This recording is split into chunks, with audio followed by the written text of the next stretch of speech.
दिल्ली जंतर मंतर में लंबा समय धरी जेनजी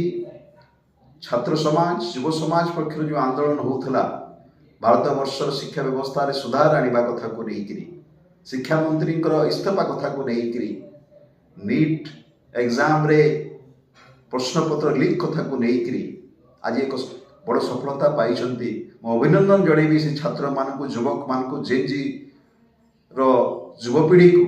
जो मैंने जंतर मंतर सामिल होते भारत वर्षर विभिन्न जिले में विभिन्न राज्य जो आंदोलन होता से सामिल होते आज से आंदोलन विजय एवं शिक्षा मंत्री इस्तीफा देते आहरी अनेक लड़े बाकी रही किंतु यही आंदोलन किछिटा जिनस शिखैला वर्तमान समाज को प्रथम कथा शिखैला जो निर्दिष्ट चिंताधारा लोक जो मैंने गांधी को विकृत करने चिंता करती गांधी अहिंसा नीति को निंदा करती से मान को कहवाई इच्छा है जे आज से जेनजी नूतन पीढ़ी देशर अहिंसा आंदोलन में विश्वास करी अहिंसा आंदोलन में जंतर मंतर आंदोलन कला एवं ता विरुद्ध में पुलिस बर्बरता सहित जितेबले दमन करने चेष्टा करागला से समय से गांधी अहिंसा नीति को छाड़ी नथिले आज भी यही देश में गांधीवाद एवं अहिंसा नीतिर आवश्यकता अच्छी जेनजी भारत वर्ष को शिखेला ता सहित जो मीडिया हाउस अच्छा जो मैंने बयकट करने चेष्टा कले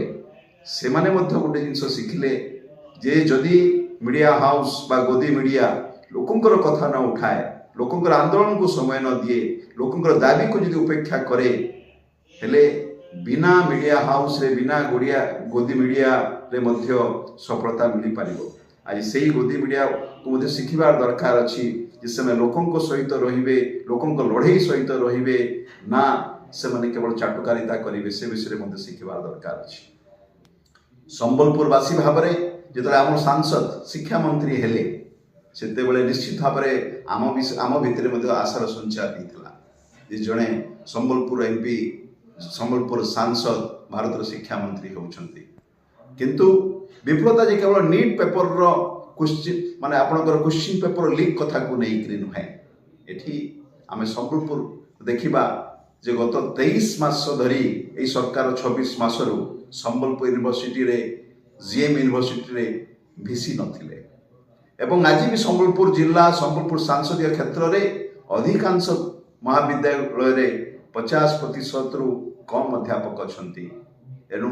शिक्षा मंत्री भाव में जो दायित्व थिला तांकर सांसदीय क्षेत्र गत 26 मास भितर से सफलता हासिल कर पारि नथिले।